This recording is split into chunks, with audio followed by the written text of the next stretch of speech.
So here's a question that nobody asked me. Can a complete amateur resole his own shoes? Having never done it before. Now I love these shoes, right? They are the only shoes that are, I can just slip them on and get going. And they've held up. Just a shout out to the Danner brand. They do not sponsor this. Did not give me any free shoes. They are the only ones. The only reason I'm bringing up the brand is because they've actually worked, right? Like, I went through 3 pairs of shoes in less than 8 months because something about recent shoe design and components, they've just degraded and they just don't hold up. But these, the uppers, have just held up because they're made out of real leather and they just keep going and going. The only problem I have is I'm starting to wear through them on the soles. So even back here, there used to be a much more toothy sole down here. And before these shoes get worn out from the bottom up, which I don't want to do, don't want to happen, I was thinking to myself, well, what if I put on this Vibram sole, right? Like, you know, seems like a viable option. Like, I know these are glued on there somehow, so why can't I do it? Well, we're going to find out, and I hope that at the end of this video that there's success. But I like these shoes enough where even if I fail, I would probably buy them again. So, you know, I got nothing to lose other than a few bucks for the new soles and the time I spend. But hopefully I gain knowledge on how not to mess up my own shoes. So I guess the first thing I gotta do is figure out how do you remove this piece down here. And I see that there's a line here. I don't know if that's just a casting line or anything like that, but I think that'd be a good line for me to follow. And then to continue it flat back here, because it's got a decent amount of thickness. I think I could just follow this line. Looks like it matches up with this one right here. Looks like it matches up with this one down here. So if I could follow that line and get it flat and then add in the Vibram sole to the bottom of it, then I should be able to match it up pretty well. And I've done some quick internet research, and boy, does that always lead to problems, right? Like, that's never led to anything bad or ill-informed. But I got a very low grit belt for my 2x72 belt grinder. Got a fresh 60 grit. So I'm hoping that I could, if I can't get this off with a fairly sharp knife, that maybe I can grind it off. And it's going to be stinky. Boy howdy, the whole shop's going to be filled with smoke and rubber bits all over the place, but gotta do what you gotta do. So I'm hoping that that'll do it if I can't get it off with the knife first. But so I think I'm gonna go, is it 1, 2, 3 lines down, and it's basically gonna follow across here to this one. 1, 2, 3, yeah. So this is probably my line right here. Then I'll be able to put this on the bottom there after I take off the rest of the sole. Because I wanted to upgrade a little bit too. I use these in the shop for everything, right? So I just want to make sure I got some nice quality soles and you know, maybe upgrade a little bit. So maybe I get a comfortable sneaker with the added grip of a Vibram sole with the nice lugs and everything. It seems like a win-win in my book. If I got the skills so I don't have to pay the bills. Alright, I guess I gotta get to it.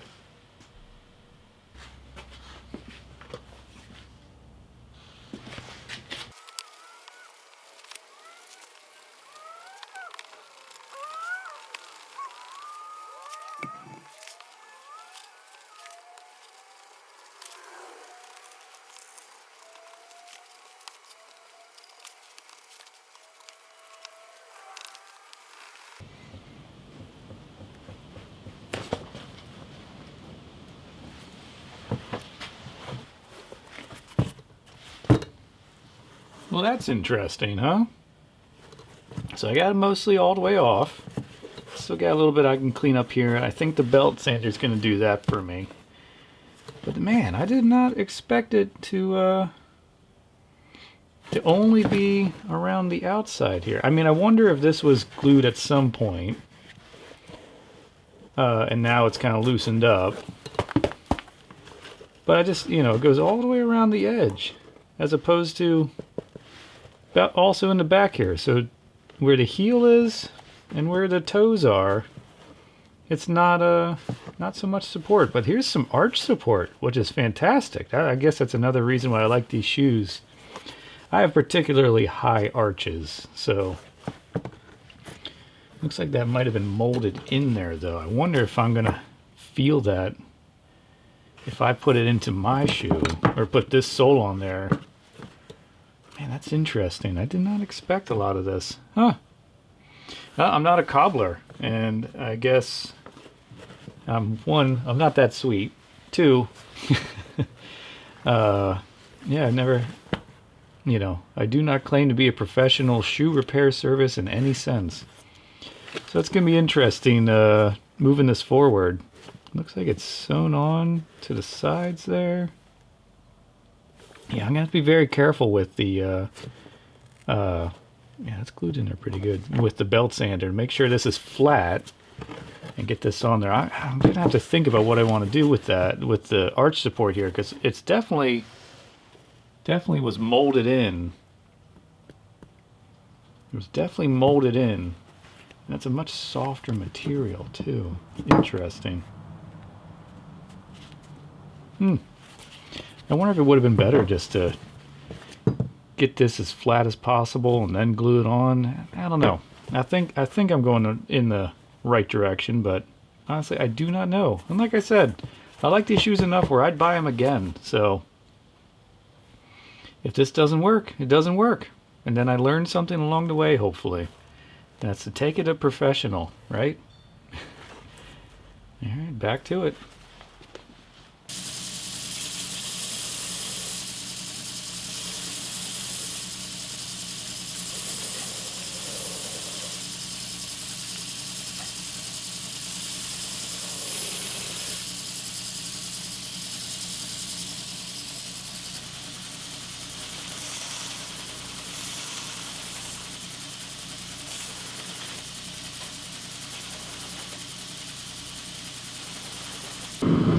Alright, so got it all flattened out, smoothed out as best I can. You can see I decided to leave this arch support in here, but I did taper the ends, so hopefully that makes it more comfortable. We'll find out. Again, this is all an experiment because I've never done this before. It should fit on there pretty well. And you'll see I added some of the old foam back into the heel. There's nothing in here. I mean, I guess there are kind of the inserts, but they're kind of thin too. And I didn't want this centerpiece to be digging in to my my heel, so I figured if I put some extra support in there, it might work. We'll find out. Again, it's all an experiment because I have nothing to lose. I was going to buy new shoes anyways. So here's the next part. This is all roughed up, ready to go. This is roughed up, ready to go. Contact cement, rubber cement. Yeah, all-purpose cement, quick drying. And this stuff is just rubber cement, just, you know, hard to wrap my head around it. And so I'm so used to working with, because I do knives, so, and other machinery sort of stuff, metalworking. So this stuff is just so strange. I've used it on sheaths and stuff like that. It still drives me crazy trying to wrap my head around it, where, you know, you get epoxy, you mix the two piece parts together, it creates a chemical reaction and it hardens and grabs the two pieces and holds it together. But this is like, you slap it on both pieces, and then you wait until it dries, and then you smack them together. Okay, you know, like it just doesn't make any sense to me as far as like how it all works. Like, I don't know, very strange. Well, I guess the next step is to make sure that both these surfaces are clean, and then put the cement on, and then smack them together after they dry a little bit. Because I've made the mistake before of trying to do it while wet. Boy howdy, does that not work. That is just a mess. That was I hate to admit that it was also on a convertible top, so that was luckily not too expensive because I was able to undo it and put it back on again. But yeah, so this is still eludes me as far as how it works, but I get it done.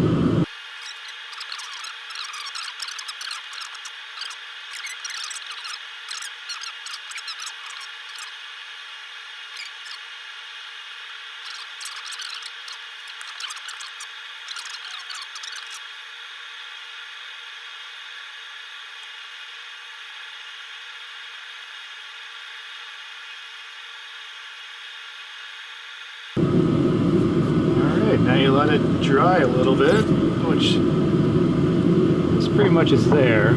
It's almost there. And now I'm gonna put them together, use a little bit of heat and some smacking around, and we'll see how it goes.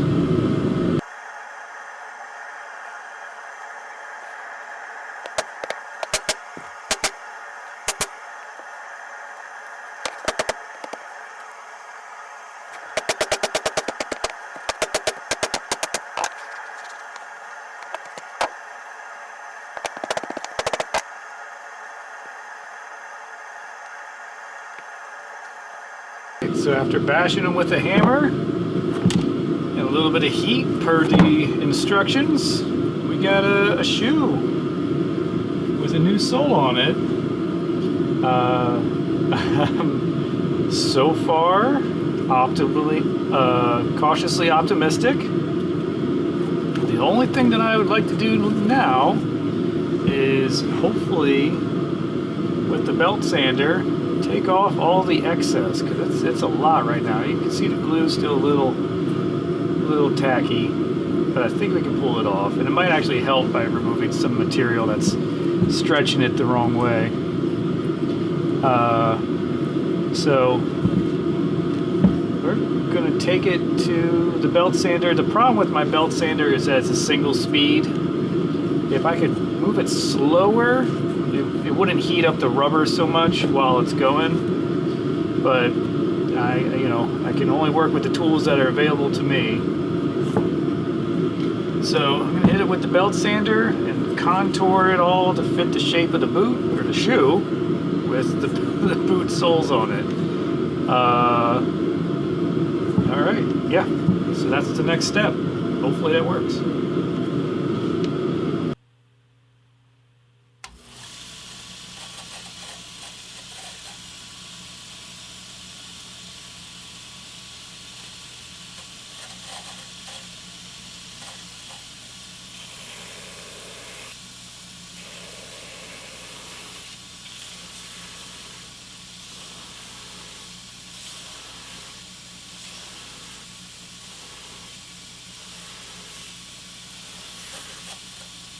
And here's the final product. Now, that's not bad if I don't say so myself. If I do say so myself, it came out pretty good, and I was impressed at the even though the speed of my 2x72 belt grinder is not adjustable, I was able to make it work. It's a little hot, but with the fresh belt, I think it worked just fine. So here's the thing about making or resoling a shoe. Most people need a second one, so have to do it all over again. Now, the thing about it is that I learned a lot from doing this one to this one. because I had never done this before, and that experience is invaluable. So, one thing that I like about my shoes is when they both feel exactly the same. So I had to force myself to make the same mistakes on this shoe that I did on this shoe. So that was, a bit frustrating in that, maybe the third shoe would have been would have been perfect, but I don't have 3 feet, so I don't wear 3 shoes. But these first 2 seem to be just fine. I'm chuffed that it worked so far. In appearance at least, the Vibram sole seems to be sticking, and it's on the shoe. I mean, it held up against me on the belt sander, so at least there's that. But that's definitely a different sort of force as opposed to the walking, the squatting, the sitting. All that stuff is going to add a tremendous amount of force in many different directions. So hopefully the rubber cement holds. But I guess the question, can a complete amateur resole a pair of sneakers? The answer is so far in appearance. In appearance, it seems to be working. In execution, we will find out, because the original shoes lasted a year with the original soles on them before they started wearing out and had no tread left.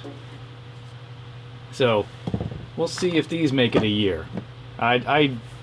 Considering how much of this is my first time putting new soles on shoes, I'd be impressed if I make it a few months. It might just be relegated to shop shoes where I just stand around, as opposed to my going out on the town shoes, but we'll see. Though it does inspire me to, if this does work, I wonder if companies will sell you just the upper, right? And then you can put on your own sole, because I want a slip-on shoe, because you tie it just right, then it's a slip-on shoe forever. But I want a slip-on shoe with the nice grip, and you cannot find that anywhere.